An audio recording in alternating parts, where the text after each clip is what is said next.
once bustling and prosperous streets now lay in emptiness and desolation. As the year-end approaches, many travelers have returned home to celebrate the new year. In pursuit of more income, taxi drivers, even on this family reunion day, choose to stay in Tokyo. Gazing out at the fleeting street scenes outside the car window, Hanako feels a stir in her heart. The passenger in the back seat heading to the Imperial Hotel for a banquet is likely a local from Tokyo. On a normal day, the well-mannered Hanako would exchange a few words with the driver, but at this moment, she finds it hard to muster any enthusiasm. 27-year-old Hanako has a gentle demeanor and a calm personality, hailing from one of Tokyo's top medical families. Not long ago, through family arrangements, she began dating the son of a wealthy businessman. This was supposed to be a well-matched union, but today, on this important day originally set for her to introduce her boyfriend to her family, he suddenly proposed a breakup, leaving Hanako to attend the banquet alone. Upon hearing the news of the breakup, the elders in her family showed displeasure. Her two sisters urged her to consider re-entering the matchmaking scene, suggesting candidates on her behalf, their words revealing confusion over her unmarried status at her age. Amidst the urging, her brother-in-law Makoto offered a different perspective, suggesting that ultimately, it was Hanako's own marriage, and they should first listen to her thoughts. But what thoughts could Hanako possibly have? As a woman from a privileged family, she has been taught since childhood to become a virtuous wife and mother. Seeing her sisters already settled down and her close friends even entering the parenting stage, Hanako feels immense pressure and secretly resolves to get married within the year. During the time she accepted her father's arrangement to be introduced to a surgeon, the most delightful news for Hanako was that her close friend Itsuko returned from Germany. Itsuko, one of the few unmarried women in their circle, holds a vastly different attitude towards marriage, believing that there is no rush to start a family before turning 30. Before parting, Itsuko reminded Hanako to be mentally prepared, stating that matchmaking is not like shopping, where one often gets what they wish for in one go. Reality confirmed Itsuko's prediction. Although this doctor comes from a wealthy family, his eccentric behavior made it hard for Hanako to accept him. The subsequent men she met, whether flawed in character or superficial in nature, were all unsuitable matches. The repeated failures in matchmaking heightened Hanako's anxiety. In high society, women who marry later often face criticism, and frequent matchmaking can also attract gossip, leading Hanako to question whether she would truly find a suitable partner. After yet another failed matchmaking attempt, Hanako sat alone in the kitchen, feeling dejected. Seeing her troubled expression, her brother-in-law Makoto thought for a long time and recalled Koichiro Aoki, who had just graduated with a master's degree from the University of Tokyo last year. Perhaps he could be a suitable candidate. On the day of the blind date marked by continuous rain, Hanako casually threw on a coat and went out, not holding too many expectations for this meeting. However, Koichiro's appearance surprised her greatly. This young talent was not only handsome, but also composed and articulate. Koichiro noticed the damp strands of hair at Hanako's temples and mentioned that he always encountered rainy days during important moments in his life. This seemingly casual remark made Hanako's heart race, and she secretly pondered that this might be his way of expressing affection. After finalizing the time for their next meeting, Hanako was immersed in a dreamlike joy until their feelings stabilized, at which point she informed Itsuko about it. While browsing through Koichiro's social media profile, Itsuko discovered that he had received a typical elite education path for the noble offspring of Tokyo. Upon learning that Koichiro's sister was a violinist, Itsuko immediately realized that Koichiro hailed from the renowned Aoki family. This family had made its fortune in shipping since the Edo period, producing many prominent figures, and their family background was more illustrious than Hanako's. In Itsuko's view, it had become customary for the upper class in Tokyo to consolidate their status through marriage, and Koichiro was undoubtedly the most suitable marriage partner for Hanako. Not long after, Koichiro formally proposed to Hanako.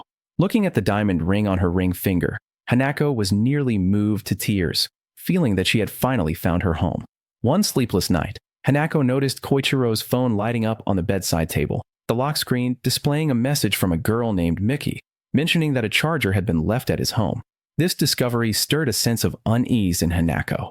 After some inquiry, she learned that Miki was a beautiful woman of similar age to herself. Though she harbored doubts, with the wedding date approaching, Hanako was reluctant to delve deeper. At that time, Miki was taking a train back to her hometown of Fukuoka. Gazing out at the desolate scenery of her hometown, she sighed softly. Having long been accustomed to the hustle and bustle of Tokyo, Miki had little interest in returning home for the New Year's celebration, planning to stay only 2 days. The scene at home remained the same, her mother toiling away with household chores, while her father was hard to find. While organizing items in her bedroom, Mickey came across a commemorative photo taken at the entrance of Keio University from years ago, and memories surged back like a tide. That year, Mickey, who had entered Keio University from a small town, stepped into this top Japanese institution with her high school classmate Ri. In the photo, standing in front of the school gate, she was filled with longing for the future.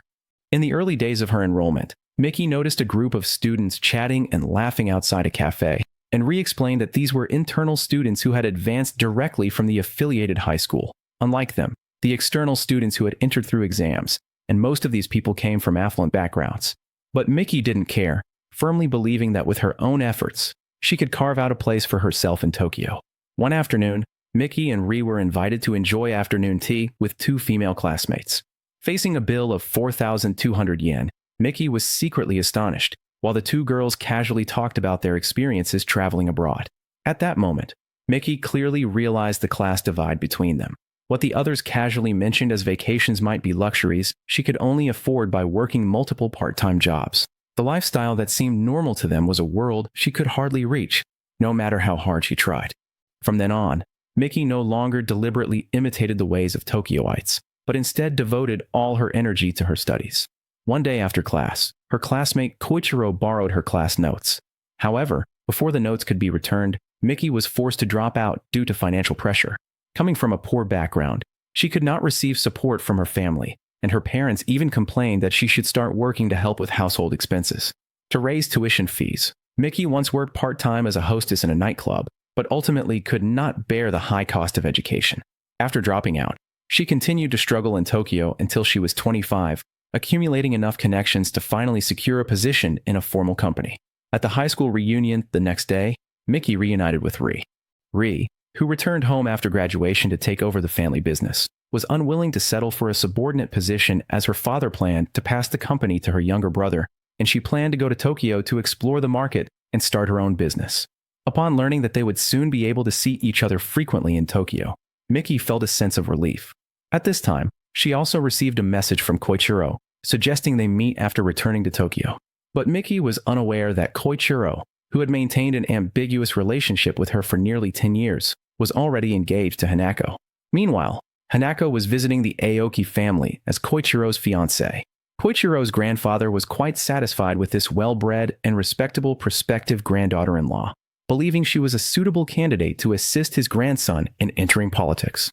This evaluation made Hanako feel slightly uncomfortable, but Koichiro calmly stated that it was customary for family members to undergo background checks before marriage.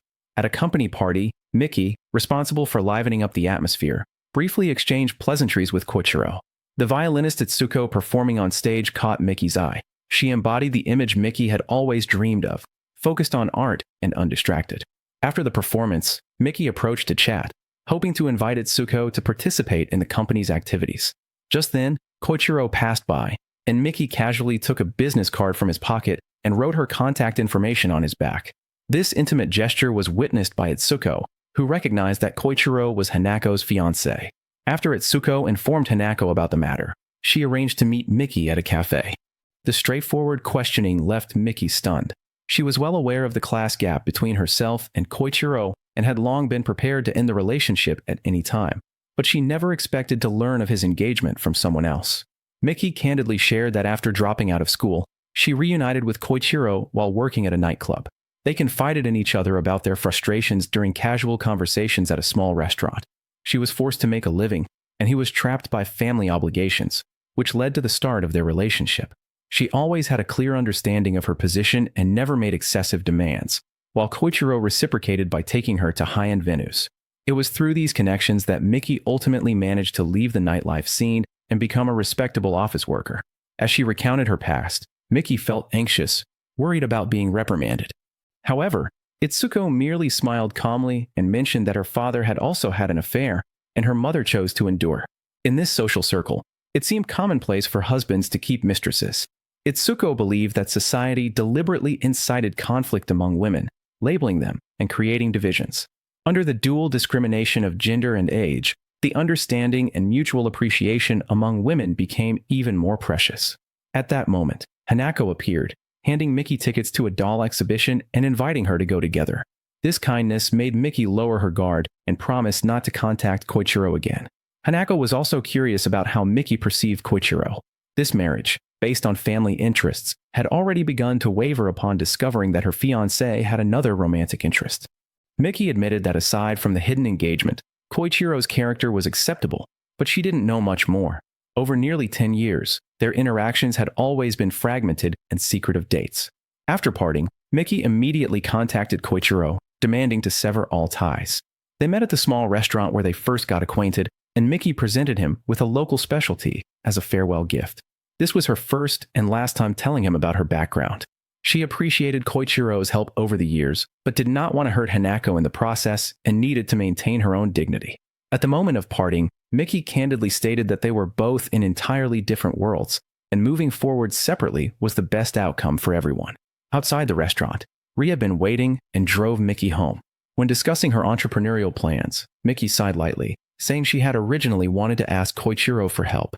Rie smiled knowingly and candidly admitted that after graduation, she had once become the mistress of a married man in order to stay in Tokyo, but now she had long since moved on from that unhealthy relationship. Bicycles traversed through the night of Tokyo, and the laughter of two girls drifted away with the wind. The once suffocating barriers of class and survival pressures seemed to dissolve into the crisp sound of bicycle bells, disappearing without a trace. After conducting thorough market research, Rie officially invited Miki to join her in starting a business. Although worried that the risks of entrepreneurship might ruin Miki's harder and stable life, Miki still agreed without hesitation. Watching Rie's rekindled passion as she worked hard for their startup ignited the long-suppressed flame within Miki as well. She was unwilling to forever be a mere accessory for others and was determined to create her own space in Tokyo alongside Rie. On the other side, Hanako and Koichiro's wedding took place as scheduled. As soon as the ceremony ended, Koichiro was taken by his father to socialize with political and business elites, leaving Hanako standing alone in the crowd. Touching the wedding ring on her finger, Hanako felt a mix of emotions.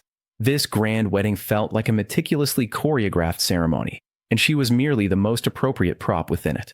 Married life gradually revealed its true nature. Koichiro was busy with political engagements all day and grew increasingly indifferent towards her, stating that all his choices were to meet family expectations. After her grandfather's passing, the family was embroiled in fierce disputes over inheritance. Her mother-in-law constantly urged her to have children and even demanded she undergo medical examinations. When Hanako asked her brother-in-law for help in finding a job, she was told that she needed to obtain her husband's family's consent first, and her primary duty was to bear heirs for the family. At that moment, Hanako's heart turned completely cold. After marriage, everyone expected her to play the roles of a good wife, daughter-in-law, and mother, yet no one cared that she was just herself. On her way back from the hospital, Hanako unexpectedly ran into Miki riding her bike and was invited to step into her apartment for the first time. In stark contrast to the luxurious environment Hanako was familiar with, this place was simple yet filled with the essence of life.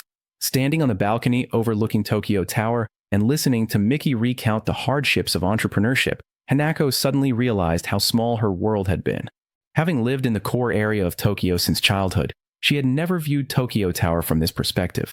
She had always been taught to be gentle and virtuous, believing that happiness in life meant marrying into a wealthy family and raising children. It was Miki who opened a door to a new world for her. Women could live independently without relying on men. A self-sufficient life, though full of hardships, could yield a profound sense of achievement. Looking at Tokyo Tower from this small apartment had its own charm. On her walk home, Hanako carefully observed the streets of Tokyo for the first time. The convenience store is brightly lit, and a friendly greeting comes from a stranger girl. This city, aside from its exquisite courtyards and luxurious cars, has such a vivid and real appearance. She has always lived in a delicate glass dome, able to see the splendor of the outside world, but never truly touching it. She no longer wants to continue a life bound by family rules and the responsibilities of arranged marriages. Despite the opposition of everyone around her, Hanako ultimately chose to divorce.